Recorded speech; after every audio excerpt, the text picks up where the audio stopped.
Welcome students our channel. आज हम करेंगे 10th क्लास NIS SST जिसका कोड है 213। हमारा ये इंपॉर्टेंट क्वेश्चंस का जो है वीडियो आ रहा है। इससे प्रीवियस वीडियो में मैंने काफ़ी क्वेश्चंस थे जो सॉल्व करा दिए हैं आपको। अगर आपने वो अभी तक नहीं देखे तो चैनल पे जाके देख सकते हैं। स्टूडेंट्स आज हम करेंगे हमारा भारत का राष्ट्रीय आंदोलन, जिसके अंतर्गत जो भी आंदोलन हुए थे, ठीक है, उनमें क्या सुधार आए थे और कौन कौन से मतलब नेताओं ने उनमें भाग लिया था। तो वो सारे के सारे आज की जो ये वीडियो है और इससे आगे आने वाली भी एक वीडियो में कंप्लीट हो जाएंगे। तो ये हमारा जो है राष्ट्रीय आंदोलन का आज का चैप्टर रहेगा। शुरुआत करें आज की वीडियो की। सबसे पहले जो आप क्वेश्चन हैं वो देखोगे, गरम दल व नरम दल कब एक हुए। ठीक है, 1916 में जो था ये दोनों एक हो गए थे। किस अधिवेशन में मुस्लिम लीग व कांग्रेस पर परस्पर नजदीक आए। मुस्लिम लीग व कांग्रेस कब आपस में नजदीक आए थे? 1916 में। मुस्लिम लीग का गठन कब हुआ और कहाँ हुआ? 30 दिसंबर 1906 ढाका में हुआ। ये कुछ देखो एक एक नंबर के आपके क्वेश्चंस हैं, ठीक है। आपके खाली स्थान में भी आ सकते हैं, मिलान में भी आ सकते हैं और सही गलत में भी आ सकते हैं और आपके MCQ क्वेश्चन में भी पूछे जा सकते हैं। तो स्टूडेंट्स ये वेरी इंपॉर्टेंट क्वेश्चंस हैं जिसको आप बहुत अच्छे से करोगे। मुस्लिम लीग की स्थापना का विचार किसने रखा? नवाब सलीम अल्लाह खान ने जो है मुस्लिम लीग की स्थापना का विचार रखा था। मुस्लिम लीग का पहला अध्यक्ष किसे चुना गया?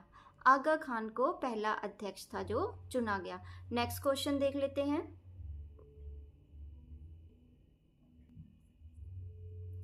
किस घटना को रणनीति बांटो और शासन करो का प्रथम परिणाम माना गया है?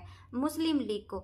देखो, जो अंग्रेजों ने एक वो चलाया था कि बांटो और शासन करो, ठीक है, तो उसका क्या परिणाम निकला? मुस्लिम लीग की स्थापना हो गई, ठीक है, उसका गठन हुआ।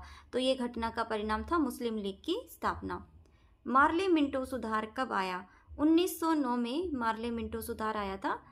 अंग्रेजों द्वारा मुसलमानों को अलग निर्वाचन क्षेत्र का गठन कब किया गया? देखो, जो ये 1909 में मार्ले मिंटो सुधार आया था, ये क्यों आया था? क्योंकि मुस्लिमों को अलग से निर्वाचन क्षेत्र का गठन इसमें किया गया था। 1909 में मार्ले मिंटो सुधार आया था, ठीक है। मार्ले मिंटो सुधार की विशेषताएं क्या थी वो देख लेते हैं। पहला देखेंगे हम, विधानसभा में सदस्यों की संख्या 16 से बढ़कर 60 कर दी गई, ठीक है, कि जो मार्ले मिंटो सुधार आया था उसमें अलग निर्वाचन क्षेत्र की मांग की गई थी और ये 1909 में आया था और इसमें जो पहले विधानसभा में 16 थी और बढ़ा के 60 कर दी गई। मुसलमानों को निर्वाचन क्षेत्र दिया गया, ठीक है। निर्वाचन क्षेत्र मतलब जहाँ वो अपना जो है वोट के लिए उनको क्षेत्र दे दिया गया, ठीक है, जहाँ पे मुस्लिम एरिया था। भारत में अंग्रेजों द्वारा सांप्रदायिक नीति की शुरुआत की गई, ठीक है। अंग्रेजों के द्वारा, अंग्रेजों ने जो फूट डालो राज करो की जो नीति डाली थी वो उनकी सक्सेस हो गई। सांप्रदायिकता मतलब धर्म आदि से उन्होंने क्या किया, राजनीति की शुरुआत हो गई। पहले ऐसा कुछ था ही नहीं, लेकिन जब से उन्होंने अंग्रेजों ने ये चीज़ डाली तो लोगों के अंदर धर्म को लेके जो है राजनीति की शुरुआत हो गई, ठीक है। तो मार्ले मिंटो सुधार मतलब किस वजह से ये अलग निर्वाचन क्षेत्र था, किसके लिए? मुसलमानों के लिए। प्रथम विश्व युद्ध कब हुआ? ये क्वेश्चन आता है, बार बार पूछा जाता है। 1914 ईस्वी में 1914 में जो था प्रथम विश्व युद्ध हुआ था। आगे क्वेश्चन देख लेते हैं।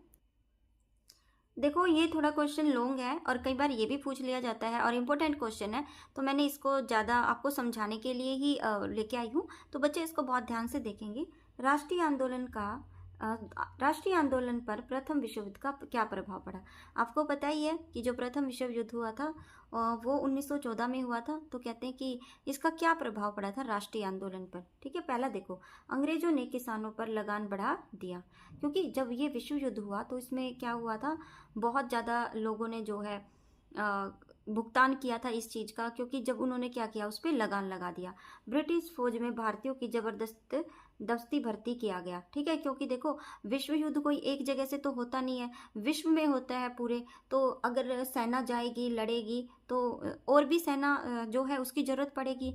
तो जो भारतीय थे उनको ज़बरदस्ती क्या किया था, भर्ती किया गया, ताकि वो जो विश्व युद्ध में शामिल हो। वस्तुओं के दाम बढ़ा दिए गए, ठीक है, क्योंकि अगर वो ज़्यादा वस्तुएं जब जो उनकी थी अगर लोग खरीदेंगे तो उनके पास पैसा आएगा और पैसा आएगा तो वो अपने जो है देश को उसमें उन्नति में लगा सकते हैं। तो क्या किया, वस्तुओं के दाम बढ़ा दिए, आयकर लगा दिया, और जो इनकम पर जो टैक्स होता है वो भी अंग्रेजों के द्वारा ही लगा दिया गया था।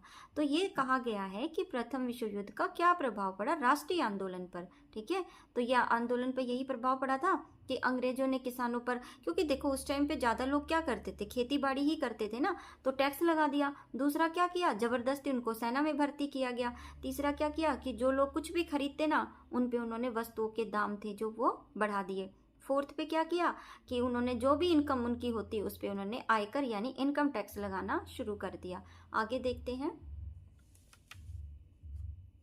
तय शर्तों के अनुसार यानी इन शर्तों के अनुसार अंग्रेजों युद्ध समाप्ति के बाद भी भारतीयों को संवैधानिक शक्ति देने से इनकार कर दिया। ठीक है, कि उन्होंने ये जो चीजें करी उसके बाद जो संविधान ने हमें शक्तियां दी, कौन कौन सी शक्तियां, जैसे मान लो आपके जो मौलिक अधिकार दिए गए, वोट डालने का अधिकार है, घूमने फिरने का अधिकार है, पढ़ने का अधिकार है, तो वो संवैधानिक अधिकार वो मिले हुए ना, उनका भी उन्होंने क्या किया, इनकार कर दिया। इन सभी कारणों से ब्रिटिश सरकार को भारतीयों के विरोध का सामना करना पड़ा। ठीक है, और जब उन्होंने मना किया तो क्या हुआ, लोग तो इस चीज को बुरा मानेंगे ही, एक बार कह देते हैं कि आप हमारा साथ दोगे तो हम आपको ये सब चीजें देंगे, और फिर उन्होंने क्या किया, मना कर दिया।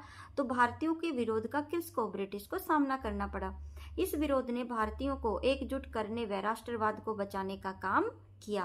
ठीक है, तो भारतीयों ने क्या सोचा कि भाई अब तो लड़ना पड़ेगा, क्योंकि अंग्रेज ऐसे हमें अपना जो हक है हमें वो नहीं देने वाले। तो ये question students very important question है कि जो प्रथम विश्व युद्ध था उसका क्या प्रभाव निकला, अंग्रेजों ने क्या किया, फिर उसके बाद इंडियंस जो भारतीय थे उन्होंने क्या किया। ठीक है, नेक्स्ट क्वेश्चन देख लेते हैं। मॉन्टेग्यू चेम्सफोर्ड सुधार कब किया गया, 1919 में। मॉन्टेग्यू चेम्सफोर्ड सुधार की प्रमुख विशेषताएं क्या रही थी। दोहरे शासन का जो था प्रस्ताव रखा गया था प्रांतों में। दोहरा शासन मतलब डबल करके जो शासन होता है ना, सेवाओं के भारतीयकरण पर जोर दिया गया था कि जो सेवाएं हैं उन सबका जो है इंडियन सेवाएं कर दी जाए। ठीक है, तो मॉन्टेग्यू चेम्सफोर्ड जो सुधार हुआ था वो यही था कि दोहरा शासन प्रणाली को खत्म कर दिया जाए और जो सेवाएं थी उन पे भारतीयों का करण जो है वो किया जाए। नेक्स्ट क्वेश्चन है, खिलाफत आंदोलन की प्रमुख संस्थापक नेता कौन थे। शौकत अली और मोहम्मद अली। ठीक है, तो क्वेश्चन आता है कई बार कि खिलाफत आंदोलन के प्रमुख संस्थापक नेता कौन थे। ये शौकत अली और मोहम्मद अली रहे थे। खिलाफत आंदोलन कब शुरू हुआ था, ये देख लेते हैं।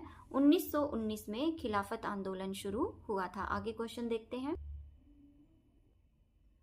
खिलाफत आंदोलन क्यों शुरू हुआ।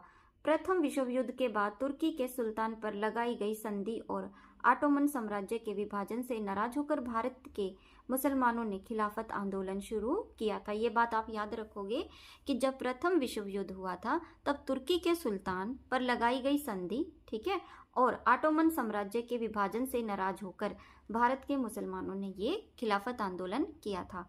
नेक्स्ट क्वेश्चन देख लेते हैं।